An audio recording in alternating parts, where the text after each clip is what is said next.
Welcome back to Unraveling Human Physiology, where we try to make physiology easy for you to understand. Hi, today we are going to talk about renal clearance. Have you ever had performed some evaluation of your renal function and you have seen in your test something about creatinine clearance and you have wondered, what is this? To understand this, we have first to define what is clearance. Clearance is the plasma volume completely depleted of solute in the kidneys in a unit of time. But stop. First, I want to be really clear about the definition we have already stated. Because it's really common that my students state that clearance is the mass of solute depleted by the kidney in a unit of time. But no, it isn't like this. No! Clearance is not about the mass of solute, but instead the volume of plasma, which is completely depleted of a solute in a unit of time. So I'll try to explain the concept in a more graphical way. So let's imagine that we have 200 milliliters of plasma with a solute which is like little balls. We have 12 balls of solute in 200 milliliters of plasma, and after this plasma have go through the kidney,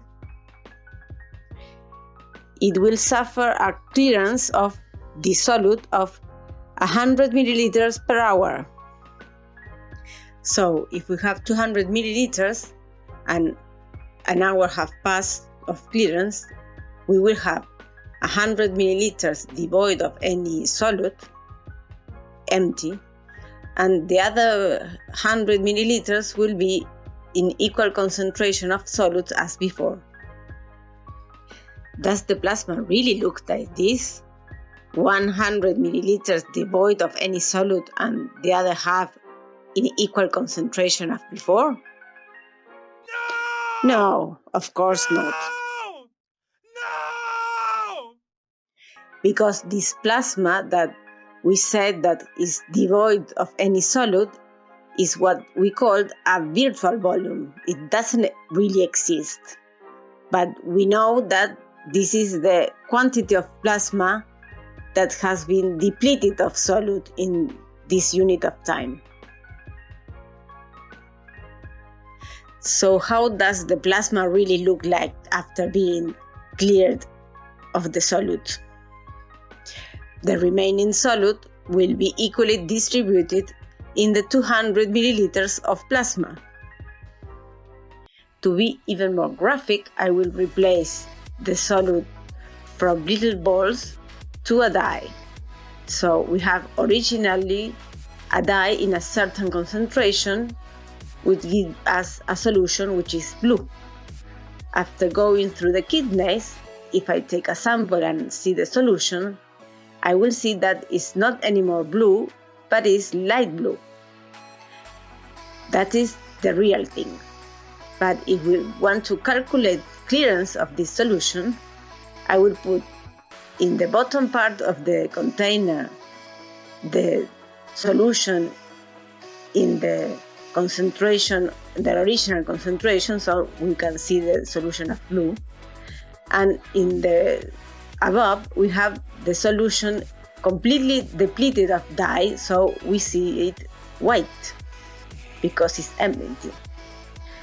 You see, it's not real, it's a virtual volume that we have calculated.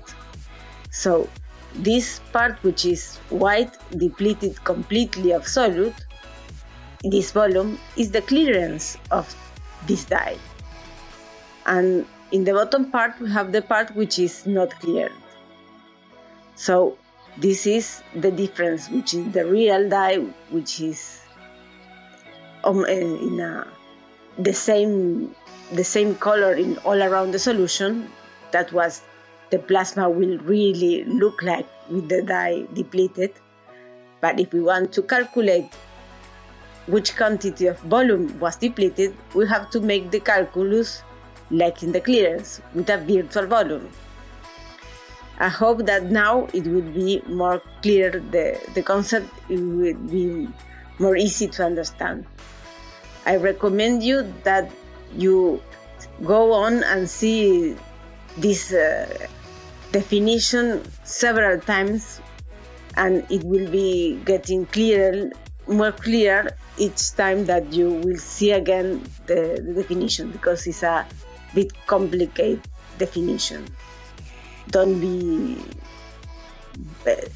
feel bad if you don't understand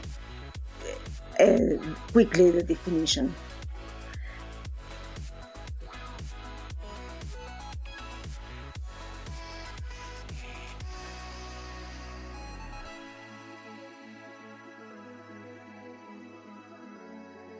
So now that you understand the definition of clearance, that's the tough part, we will go to a more easy part.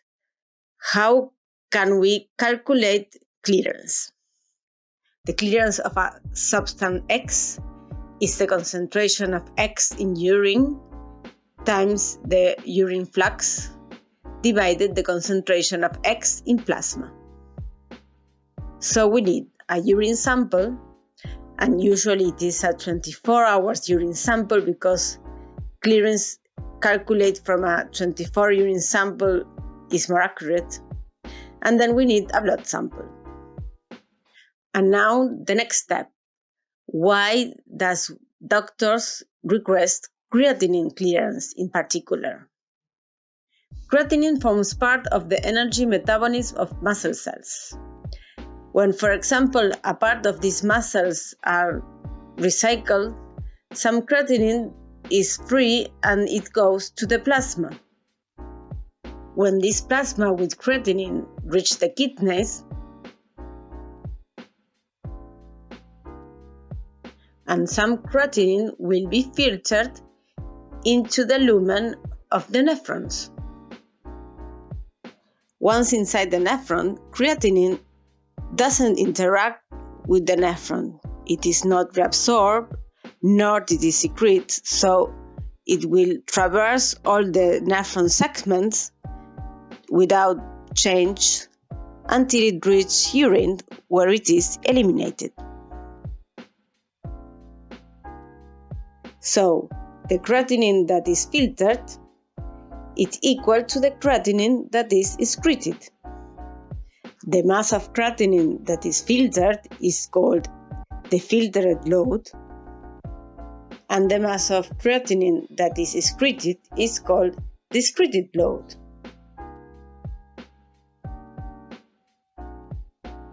To calculate the filtered load of creatinine, we have to do the concentration of plasma creatinine times the glomerular filtration rate or GFR. And to calculate the excreted load of creatinine, we need the concentration of creatinine in urine times the urine flux. As the excreted load and the filtered load are equal, I can rearrange the equation and put the concentration of plasma creatinine dividing the excreted load. So that gives us that the glomerular filtration rate is equal to the concentration of creatinine in urine times the urine flux divided the concentration of plasma creatinine. But look at this equation. It's the same equation of the clearance of creatinine. So here's an important key point.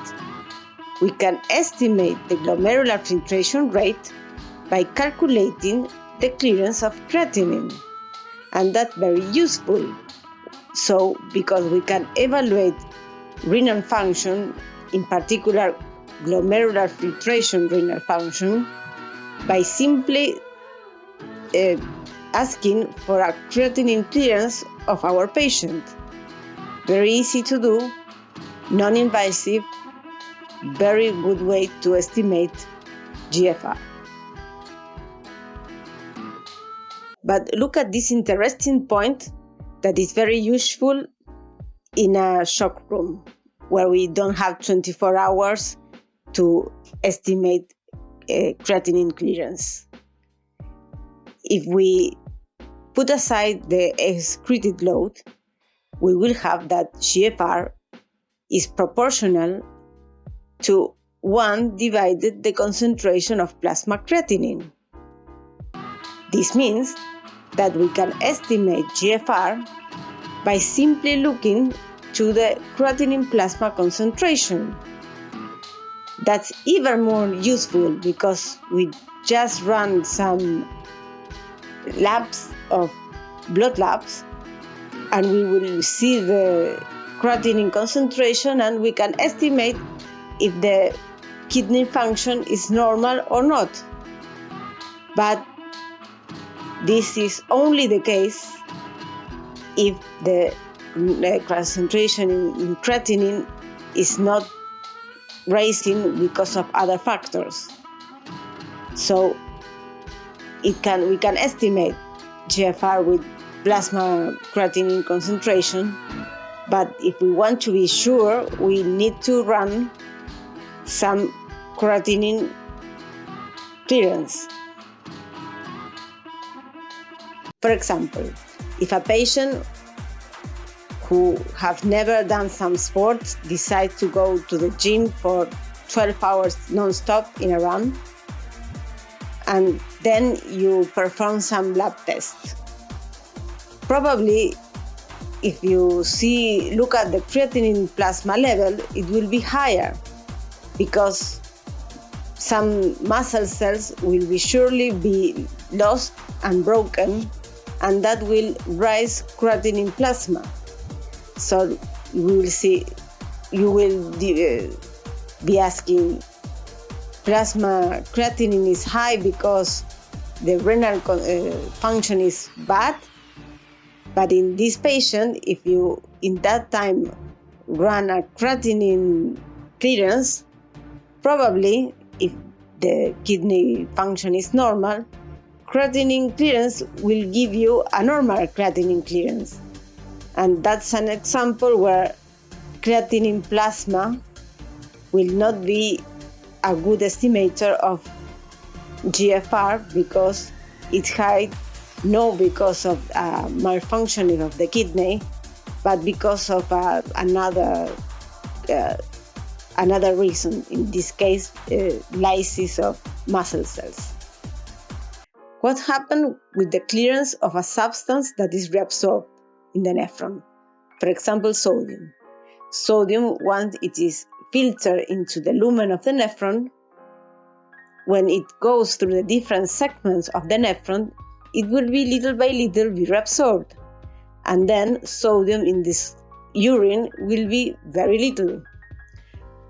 So when we calculate the clearance of sodium, it will be very little. The clearance of any substance that is reabsorbed will be less than the clearance of creatinine.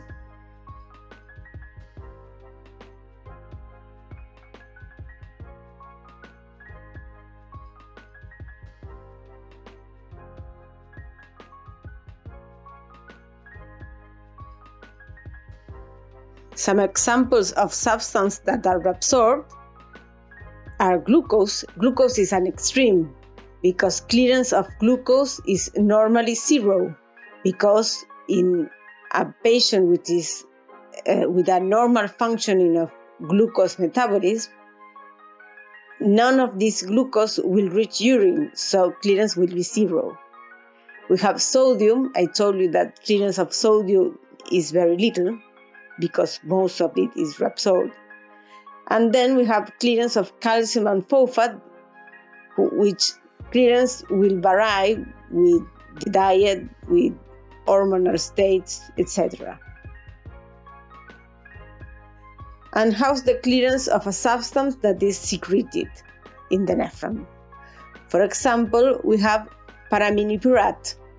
Paraminipurat is a substance which is filtered into the nephron, and you know that only 20% of the blood that is being filtered will be filtered, and the rest will remain and reach the veins.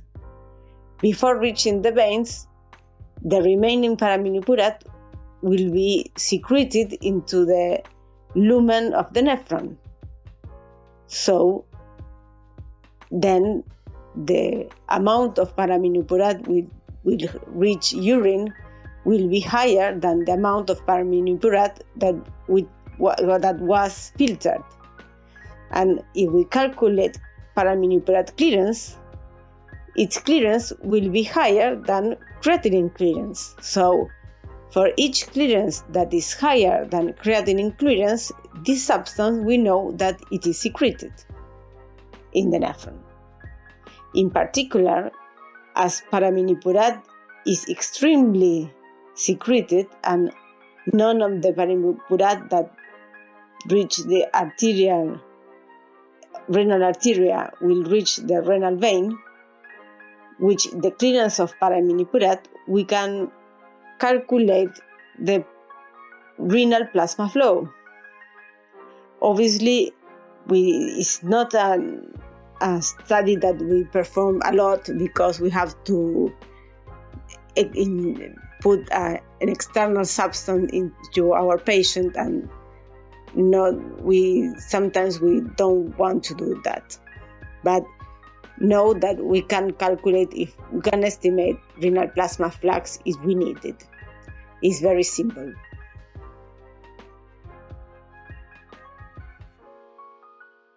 So now I hope that next time your doctor will ask you for a renal functioning test, and you will have a creatinine clearance test. You will know what that means. Thank you. If you like this video, please give me a like, subscribe to my channel, and activate your notification to know when my next video will be on. Thanks, bye!